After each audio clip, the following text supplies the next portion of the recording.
Hello everyone, Russell Wright from networkempire.com, and this video is about things you probably should not do on Twitter.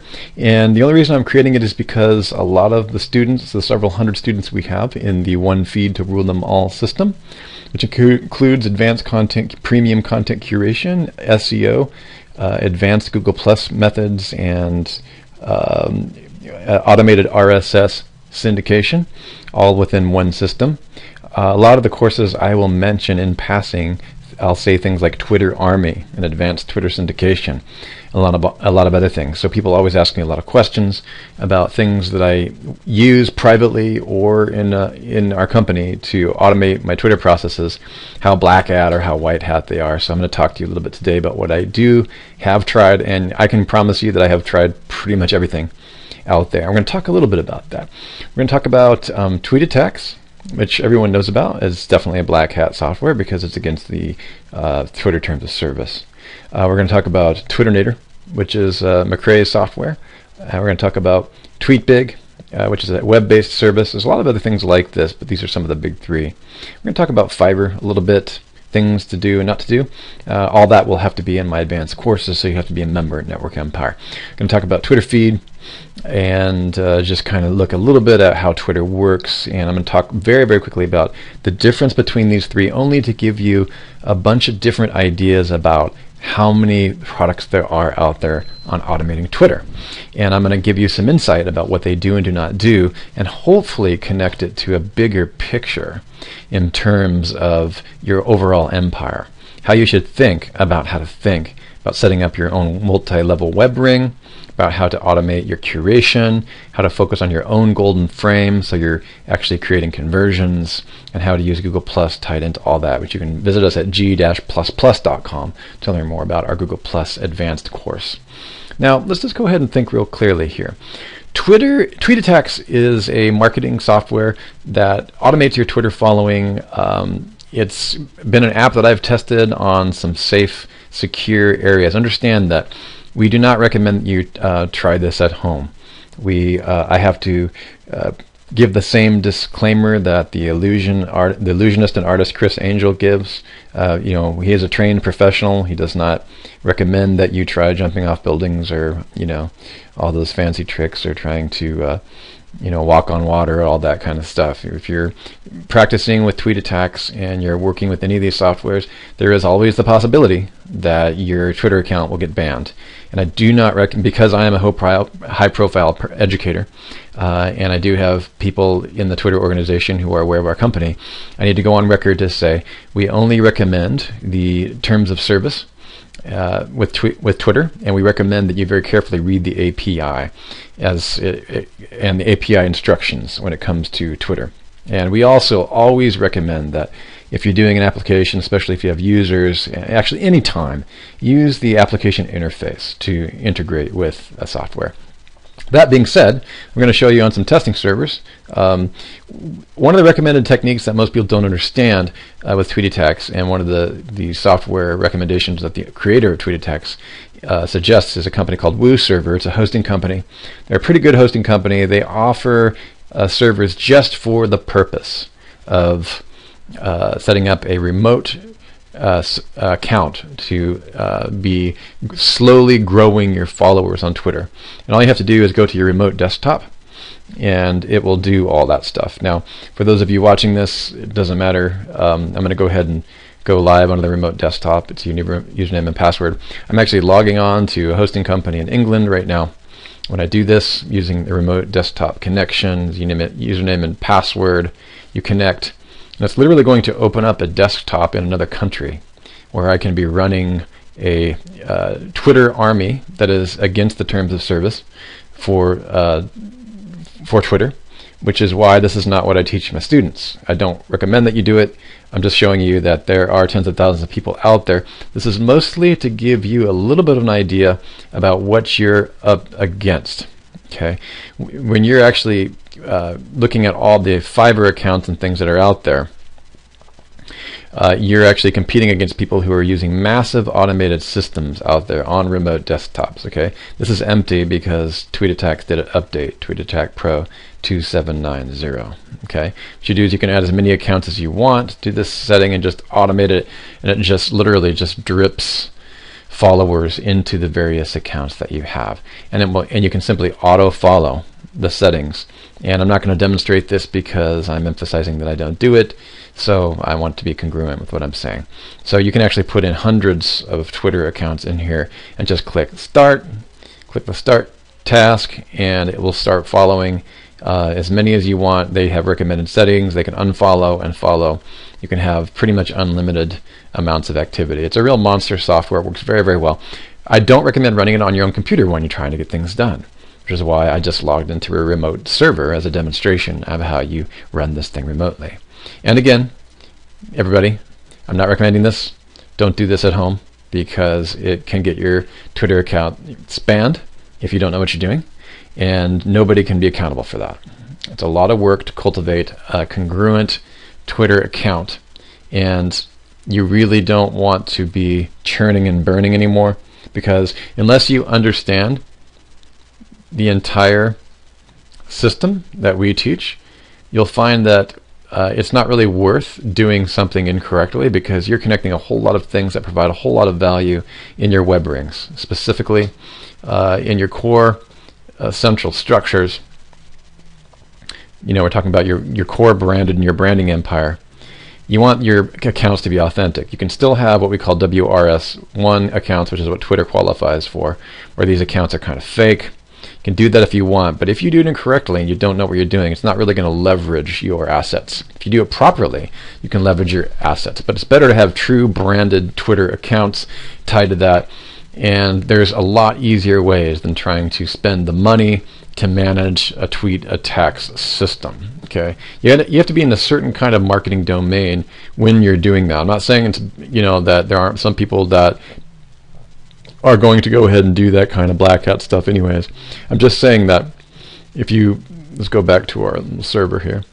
If I had even 10 accounts running on here, I have to add proxies to these accounts, because Twitter really only allows anywhere from 3 to 6 Twitter accounts to be running on a single proxy before they recognize the address. And if they see too much activity clustered around one IP, they will ban you, and you'll lose the accounts that you've grown in that Twitter account. This is, again, some of the dangers of TweetAttack. You're going to have to balance what you're doing and understand what it's all about. And you have to ask yourself, what kind of a waste of, I mean, is that really worth your time? If you're a business owner who's trying to make millions of dollars, does it really make sense for you to be managing these types of things? And you really have to know how to use these systems in order to work them out, in order to make sure that it's not a waste of time. And again, you're not a software developer, you know, you're probably not a big software company with a huge outsourcing team like we have and the rest. And even so, I'm going to show you what I would choose to do with my outsourcing team, especially in the members area, rather than use this type of system. Okay, so let's move on to the next Twitter possibility. Hold that in mind, keeping in mind that it costs about $3 per month per proxy. If you can only fit 5 Twitter accounts per proxy, that's, you know, and you have 30 accounts, that's 3 times 3. So you're already, and this desktop remote server platform, to borrow a desktop in another country or at another hosting company, costs anywhere from 15 to 30 bucks. So right there, just to manage 10 to 30 Twitter accounts, it's costing you an extra $60 a month. Do you really feel like you have the skill to convert those into cash? You know, some people really do. I mean, I certainly do. I'm just letting you know, as beginners and intermediate students, what you have to watch out for. It's not cheap. WooServers.com, which runs TweetAttack's, costs money. So you have to get a return on investment. It's not free. You can't just sit back and make money, because in order to do bulk, you have to have proxy servers. Okay? All right, so that should hopefully clear things up for you on that. Then there's the things like Twitternator.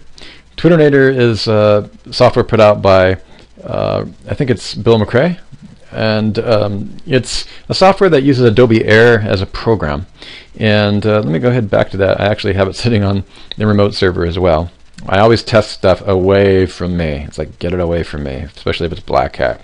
I don't know what it's going to do. So I'll test it on a special test computer. This one happens to be in London, which is far enough away from me. So when you test stuff, you know, you kind of want to know what's going on.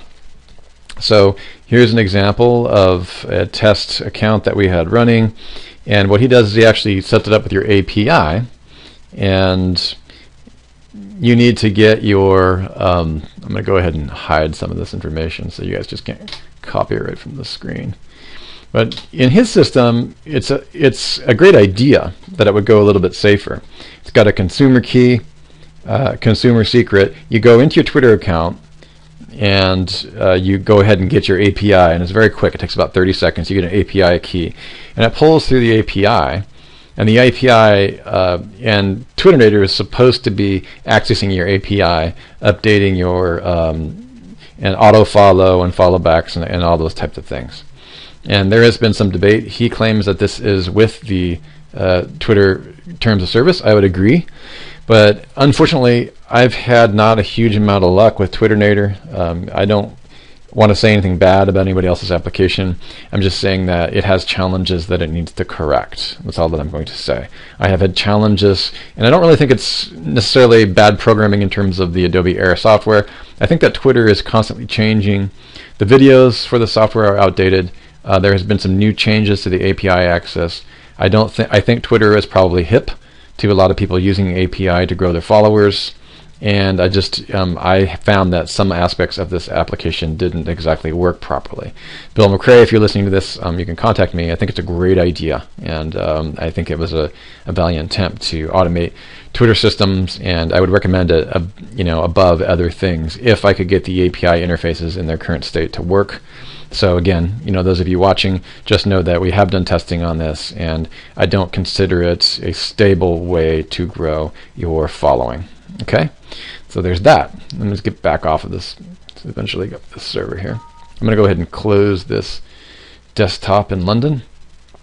There's another software. I've talked a lot to the team over there at TweetPig, and TweetPig is a great software. It's a web-based service. You actually have to log on.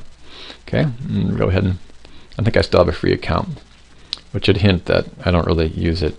We're kind of in a place where if we want to build something, we just look at a bunch of different things and then we'll build it ourselves. We'll take aspects of what we like and what we don't like, and then we'll build it, which is really kind of what I'm doing right here. And also the really big stuff that I build can't really be products because it just blows everything away. So, we just like to take the best of different kinds of apps and put them together. So what this system does is you can put multiple, here's some of the Twitter accounts that I managed in the past, and some of them are ThemeZoom sales staff and all these things. And what it does is it allows you to, let me go back into ThemeZoom here and we'll take a look at this. It goes, it'll actually piggyback off followers and peers. You can tweet schedule. The RSS feed never worked perfectly well, but you can piggyback off of users. So you could type in like Aaron Wall. I hijacked a lot of his followers. Andy Jenkins, these guys. So it'll hijack the followers list over time. And the downside of it is that you really have to. Oh yeah, here's our friend David Bullock. I hijacked his list and all these kinds of things. You can go in and just swipe their lists, and everybody's all worried about their list getting swiped. And any of us who know how to do real marketing aren't concerned with such tactics because you'll always outshine anybody who's borrowing names from your list. But you don't want to do that in large amounts. So TweetPig has kept it so that you actually have to manually go through and add people, and has given them a professional interface so that the percentage of the percentage of likelihood that the person will follow you back. And the downside of this, we had an outsourcer doing this for a while, and it did grow some pretty good followers. And I would say that this is one of the safer ways to go if you have somebody in-house who can use TweetPig. It's an expensive application compared to other ones out there, but he's taking on a lot of the issues with the proxies. He's going to be, I think it's John or Jake or somebody over there. They're going to have to put all of your various accounts on proxies, and you're paying for that. By the time that you add followers and you upgrade, I think it shows you different price points here. 7-day full trial. Great. So we now have your account all set up. All right, yeah. Okay, I think it's something like $100 for 15 accounts, $100 per month.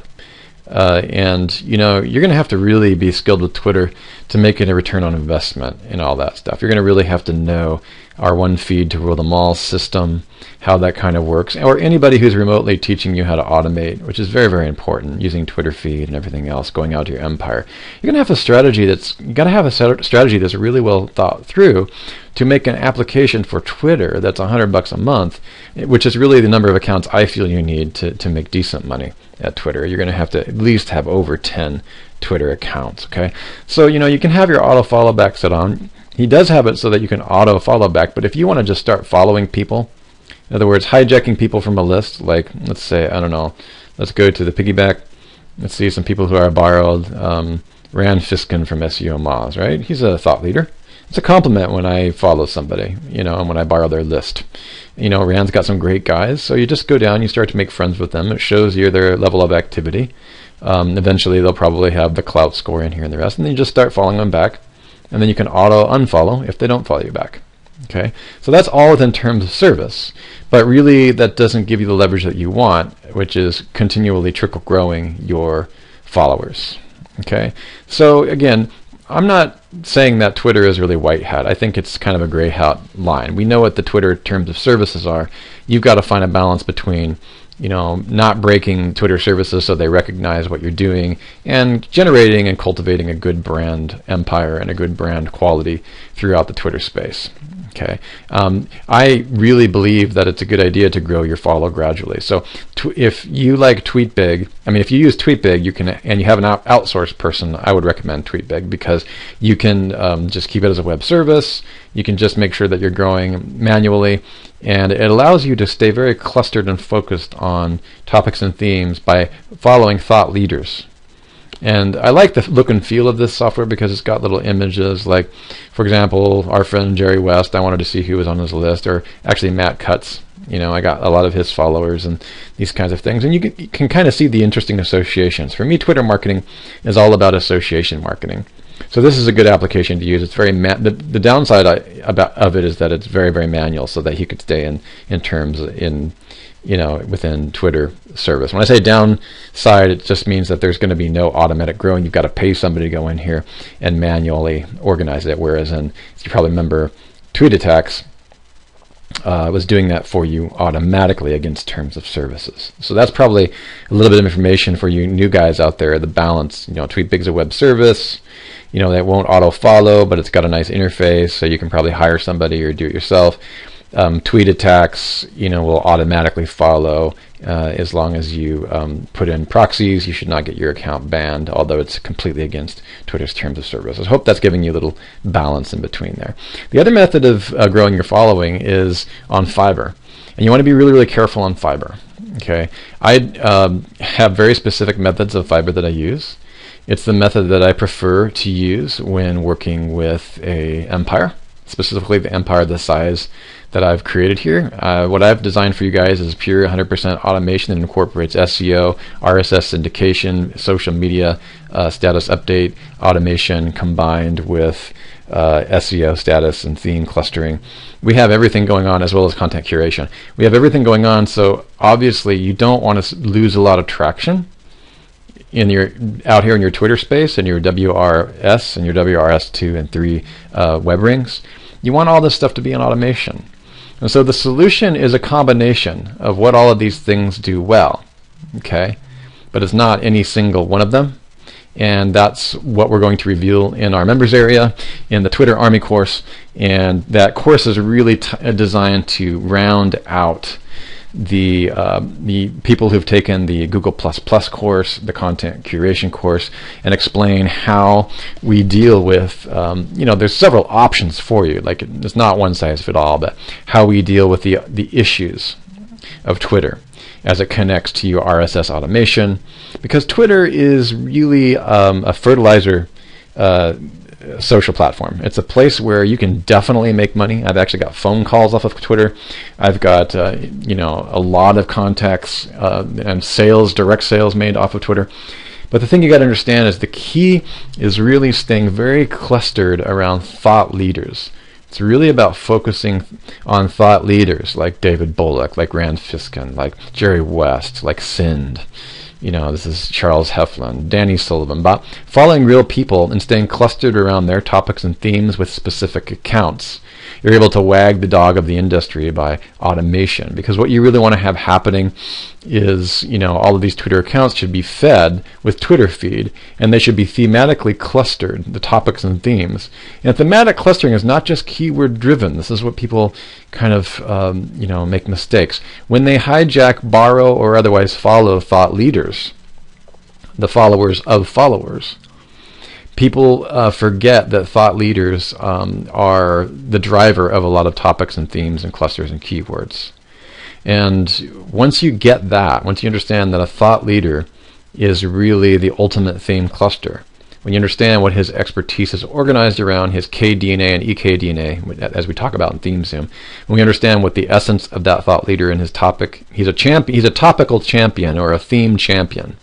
And you have to be able to find out what that theme cluster is. Then you organize that so that when you borrow his followers, you make sure you're connecting the feeds around that theme champion, to those Twitter accounts that you've created specifically to represent the theme champion that you're emulating, following, and viewing as a thought leader within that Twitter account. And you want to make really sure that your feeds are associated with that theme cluster, because that's exactly what's going on, is that the theme cluster is tied to that thought leader. Okay? So that gives you a little bit of an idea of what it is that's going on and what we kind of reveal in our course, and how you can use these different kinds of Twitter tactics to automate your process. There's a lot more to flesh out, such as how you automate articles and content that you've written, how you use Quora.com and Scoop.it and other curation platforms to automate your Twitter, how you get direct conversions and sales through your Twitter following that's not just internet marketing junk, buy this and buy that. That's what a lot of the automated Twitter gurus will tell you out there. So you're going to learn some really high-end tactics that you can literally leverage the biggest back-end product that you have right off of Twitter if you create that slippery slope in the correct way. Hopefully this free video has been helpful, and I appreciate all the emails and responses. People ask me what I mean by Twitter Army.